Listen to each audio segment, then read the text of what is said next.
Pierre Ménès, bonjour. Bonjour. Et bienvenue à Sarreguemines. Tout d'abord, merci d'avoir accepté cette invitation à une interview exclusive pour le Sarreguemines Football Club. On connaît votre agenda très serré et au nom du Sarreguemines Football Club, on vous en remercie. Je vous en prie. Vous êtes là aujourd'hui suite à une séance de dédicace pour votre livre Deuxième mi-temps qui vient de sortir. À la lecture de ce livre, la première question qu'on a forcément envie de vous poser, c'est comment allez-vous? Oui, toutes les interviews que j'ai faites depuis mon retour commencent par cette question. Je vais aussi bien que possible. Ça fera 6 mois dans 6 jours que j'ai été greffé. J'ai encore, vous avez pu le constater en me voyant monter dans la tribune, pas mal de difficultés à me déplacer parce que j'ai un nerf qui s'est bloqué dans le pied droit pendant l'opération et qu'il faut 1 an pour que ça revienne. Donc là, j'en suis qu'à mi-parcours. Voilà, donc il faut que je sois patient avec ça, et la patience, c'est pas précisément mon fort. C'est effectivement ce qui ressort un petit peu dans le livre et que vous décrivez très spontanément. Rappelons-le, vous avez subi une double greffe, foie et rein. Qu'est-ce qui a motivé l'écriture de ce livre? Bah, pas moi déjà, parce que je voulais pas. J'avais 5 propositions d'éditeurs. Visiblement, mon histoire passionnait les éditeurs. J'avais pas envie de faire pleurer dans les chaumières, j'avais pas envie d'apitoyer sur mon sort, j'avais pas envie de raconter ma vie. Et puis c'est mon entourage, c'est ma femme et ma mère qui m'ont convaincu de l'utilité d'utiliser ma notoriété pour le don d'organes. Et je me suis laissé convaincre, et j'ai donc écrit ce livre avec Catherine Séguret dans les 15 premiers jours de février. Alors pourquoi je l'ai écrit avec quelqu'un? Parce qu'évidemment je suis capable de l'écrire tout seul. D'abord parce que début février j'étais trop fatigué pour me taper 200 pages tout seul. Et puis ensuite parce que quand tu écris tout seul, tu as une tendance à t'auto-censurer. Et à partir du moment où j'avais accepté de faire ce livre, je voulais vraiment tout raconter, quoi. Et c'est plus facile de témoigner auprès d'une tierce personne que d'écrire soi-même, où tu as tendance à te dire « oh non, ça je vais pas le mettre, ça je vais pas le dire ». Là j'ai tout balancé, là. Effectivement. Alors dans ce livre, ce qui en ressort également, c'est votre volonté, par le chemin dans lequel vous êtes passé, de double greffé, de faire parler justement du don d'organes. Alors on sait que la loi a changé au 1er janvier 2017, où aujourd'hui tout le monde est considéré comme donneur d'organes potentiels, sauf si la famille s'y oppose. Est-ce que vous avez la volonté de vous impliquer encore plus à travers ce livre, d'autres actions pour mettre en avant le don d'organes? J'ai accepté avec l'hôpital Beaujon où j'ai été greffé de devenir l'ambassadeur du dépistage de la cirrhose NASH, qui est la maladie que j'ai eue. Plus que de participer à une association de greffés, parce que moi, je ne vous cache pas que depuis que j'ai communiqué sur ma maladie, je reçois pratiquement un témoignage ou une demande par jour sur les réseaux sociaux, que ce soit sur mon Facebook, sur le Facebook de ma femme ou sur Twitter. Et je peux évidemment pas répondre à toutes les sollicitations, parce que sinon ce sera un boulot à plein temps. Et puis j'ai aussi cette volonté de ne pas devenir le greffé de service. Comme je dis, je ne veux pas devenir le Jean-Claude Brialy de la greffe, quoi, tu vois. Dès qu'il y a un truc avec la greffe, hop, il y a Pierre Ménès. Non, ça va me saouler assez rapidement, quoi. Donc là, je termine demain, puisque demain je fais une émission avec Stéphane Bern sur RTL. Je termine demain ma promo pour le livre. J'ai encore une séance de dédicace à Marseille à la fin du mois. Mais après, voilà, je veux redevenir Pierre Ménès et pas être Pierre Ménès le greffé. Justement, on connaît le Pierre Ménès, le journaliste sportif, notamment passé par l'Équipe, RTL et aujourd'hui sur Canal+, avec l'émission phare, le Canal Football Club, qui n'a jamais sa langue dans sa poche, qui dit les choses telles qu'il les pense, que ce soit sur des joueurs que vous appréciez, puisque vous avez dans vos amis proches des joueurs qui sont encore en activité, mais s'il faut les tailler, entre guillemets, vous n'hésitez pas. Dans le livre, on découvre un Pierre Ménès très intime qui raconte tout finalement, la difficulté rencontrée pendant la maladie, le fait d'être de moins en moins autonome, d'être dépendant complètement de son épouse Mélissa et de sa maman. C'est quelque chose qu'on n'avait pas l'habitude de connaître chez vous. Moi non plus, j'avais pas l'habitude. Hein. Mais est-ce que c'est quelque chose qui a été compliqué pour vous de vous livrer comme ça, corps et âme, dans un livre? Non, parce que l'hospitalisation, c'est l'école permanente de l'humiliation. Tu es dans un lit, tu es percé de partout, entre les cathéters, les perfusions. On vient de te torcher, on vient de te laver, on vient de prendre tes constantes, ta tension, ta glycémie. Tu ne t'appartiens plus, tu n'es plus rien, quoi. T'es plus rien. Alors ça calme l'ego, je peux te le dire. Et puis tu guettes le moment où tu vas commencer à redevenir toi-même. J'ai mis... je t'ai greffé le 12 décembre, je dirais que j'ai commencé à redevenir moi-même fin février, quoi. Donc c'était long. Avec ce côté de la patience que vous n'avez pas. C'était long et c'était encore plus long d'attendre la greffe, quoi. Les 2 derniers mois avant la greffe ont été absolument horribles. Après, très clairement, on peut le dire, vous avez failli y rester si la greffe n'était pas arrivée. Ouais. Ça change clairement la vie, mais à aujourd'hui, vous voyez différemment la vie? Il y a des choses qui vous avez décidé de changer par rapport à votre vie d'avant? Ou est-ce que vous prenez ça comme un passage? J'ai retrouvé cette capacité à m'agacer pour des choses qui n'en valent absolument pas la peine. Comme je dis souvent, je suis redevenu aussi con qu'avant, aussi né de bœuf qu'avant. Non, ça ne m'a pas tellement changé, mais j'y pense pas tant que ça en fait. Hein. J'y pense parce que là je vous en parle ou parce que ou quand les gens viennent me témoigner de leur affection ou de leur soutien. Mais sinon, dans ma vie de tous les jours, je pense pas une fois par jour au fait que je sois greffé, quoi. Si, j'y pense le matin quand je prends mes médocs. C'est ce que vous dites dans le livre également, vous n'avez pas l'impression que vous avez des organes de quelqu'un d'autre, ils sont à vous, c'est votre sang qui les irrigue. Voilà, et puis, Lorsque j'ai rencontré le professeur Legendre à l'hôpital Necker, qui s'occupe de mon rein, il m'a dit il faut vous dire que ce ne sera jamais vos organes, mais toujours les organes d'un autre. Et j'avoue que je ne raisonne pas du tout comme ça. J'ai l'impression qu'on m'a changé des pièces dans mon moteur, mais que c'est quand même mon moteur qui fait fonctionner ces pièces. Donc,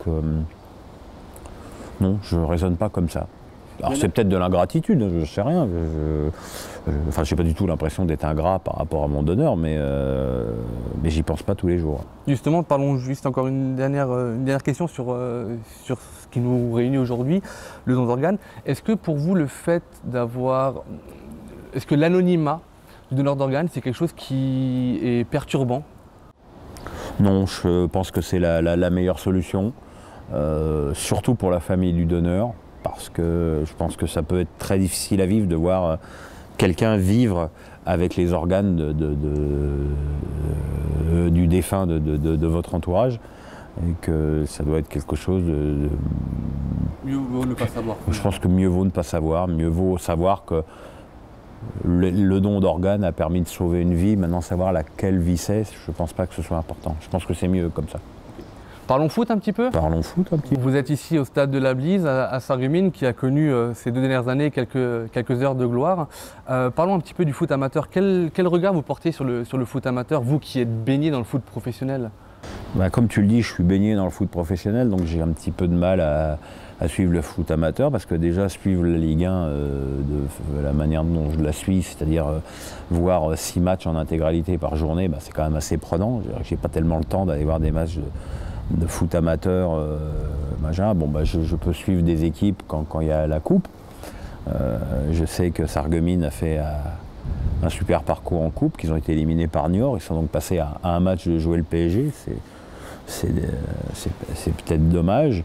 Maintenant, depuis 10-15 ans, le football amateur a changé en France, c'est-à-dire que les centres de formation rejettent tellement de joueurs que ces gens-là n'arrêtent pas le foot forcément du jour au lendemain derrière. Ils rejouent dans des clubs de division inférieure avec en général un boulot à la clé, ce qui fait que les clubs amateurs ont un bien meilleur niveau qu'il y a 20 ans. Ça ne vous arrive jamais d'aller voir un match? Je pense que vous n'avez pas le temps d'aller voir un match à proximité de chez vous. J'ai pas le temps, j'ai déjà pas le temps d'aller voir des matchs au stade en Ligue 1 parce que le problème c'est que moi pour le CFC je suis obligé de voir un maximum de matchs. Et pour voir un maximum de matchs il faut les voir à la télé parce que si tu es au stade, si je vais au stade le vendredi soir, je vois pas les 4 ou 5 autres matchs qui ont lieu en même temps. Okay. Donc c'est compliqué. je peux comprendre. On va passer un petit peu au monde professionnel. On est ici à Sarreguemines, on est à 1 heure de route de Strasbourg. On connaît tous votre attachement pour le Racing Club de Strasbourg et votre amitié avec Marc Keller qui date depuis maintenant plus de 20 ans, je crois. 27 ans. Plus de 20 ans, on est bon. On vous a vu présent au stade de la Méno pour le dernier match à domicile. On vous a vu aussi au déplacement à Lens. J'étais contre Le Havre, j'étais à Lens et j'étais contre Bourg-en-Bresse. Ouais. Je pense que c'est une satisfaction pour vous de voir Strasbourg de nouveau au plus haut sommet du foot français. Oui, c'est une grande satisfaction. D'abord parce que c'est le club qui est présidé par mon ami, mon meilleur ami.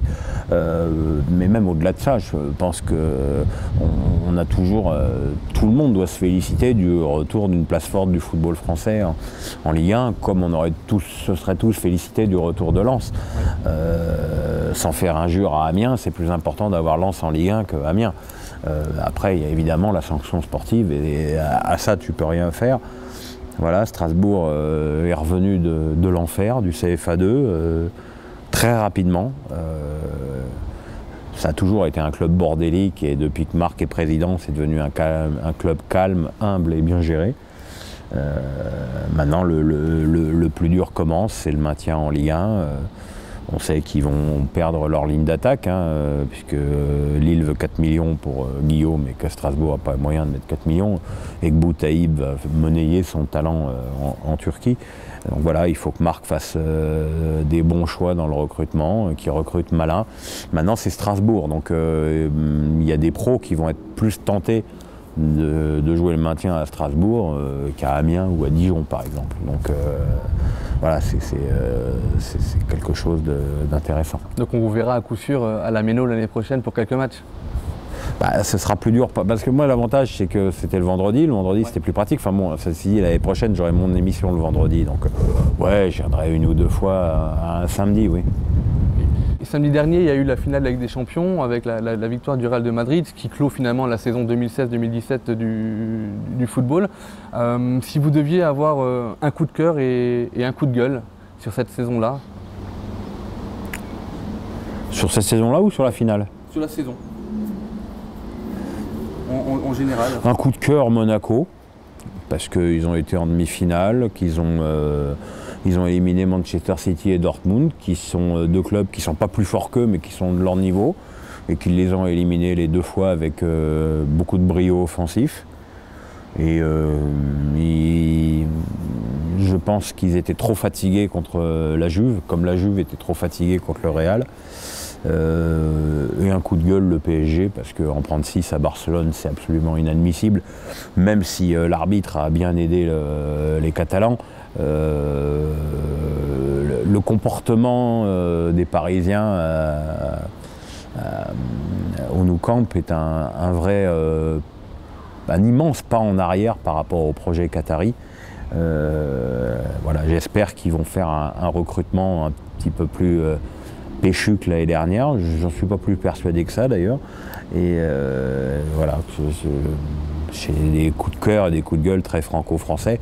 Si je devais avoir un coup de gueule, un coup de cœur et un coup de gueule au niveau international, ce serait pour coup de cœur, c'est pour Ronaldo, parce que marquer 12 buts, dont 10 dans les matchs à élimination directe, c'est tout simplement surhumain. Et un coup de gueule, Sergio Ramos, qui n'a pas besoin de se comporter comme un voyou. Quand on voit le niveau de joueur qu'il est, il n'a pas besoin de mettre autant de coups et de tricher comme ça. Alors je sais que ça heurte les supporters du Real quand je dis ça, mais je m'en fous. On conserve le franc-parler. Les amis Bastier seront contents de voir que vous les avez épargnés cette fois-ci dans les coups de gueule. Ils sont déjà suffisamment punis, ils sont en Ligue 2, donc voilà. Voilà, maintenant j'espère que les dirigeants tout pourris qu'ils ont vont dégager et que le club va être repris par des gens sérieux et des gens qui sauront faire le ménage dans les tribunes de Furiani, parce que ce qu'on a vu cette année, le nombre d'incidents qu'on a vu à Furiani cette année, ça part du coup sur Lucas, des insultes racistes à Balotelli, de l'échauffourée contre Nantes, plus évidemment les bagarres entre les supporters et les joueurs de Lyon, c'est absolument insupportable. Petite dernière question, dans votre livre également, on voit que l'un de vos rêves pour le PSG, c'est de voir arriver Alexis Sanchez. Vous avez suivi dans votre carrière Arsenal, il y a de ça quelques années. Vous êtes très proche du club parisien, ça vous semble quelque chose de... Je ne suis pas très proche du club parisien, j'étais supporter du PSG quand j'étais ado. Enfin, c'était le PSG de Carlos Bianchi, puis de Safet Suzik. Ça n'a pas grand-chose à voir avec le projet qatari, même si Nasser El Khelaifi a été extraordinairement classe avec moi durant ma maladie. Il m'a fait porter un maillot dédicacé de tous les joueurs à l'hôpital avec une lettre adorable. Thiago Motta est venu me voir, il m'a rendu hommage lors de mon retour au CFC. Voilà, c'est des choses qu'on n'oublie pas. Ça n'empêche que je ne suis pas d'accord avec tout ce qu'ils font sur le plan sportif. Okay. Donc Alexis Sanchez au PSG, faisable, pas faisable selon vous? J'ai bien peur qu'il aille plus au Bayern qu'à Paris. Maintenant voilà, faut voir si le PSG va savoir mettre les sous, quoi. Parce qu'à un moment donné, c'est une question de pépettes, et des pépettes, ils en ont. Hein. Pierre Ménès, merci beaucoup pour cette interview. On vous souhaite de bonnes vacances à la Baule. Voilà, je pars la semaine prochaine, de mi-juin jusqu'à début août. Reposez-vous bien et on reprend le CFC le 6 août avec la première journée. On aura plaisir à vous suivre. Merci. Merci beaucoup. Merci.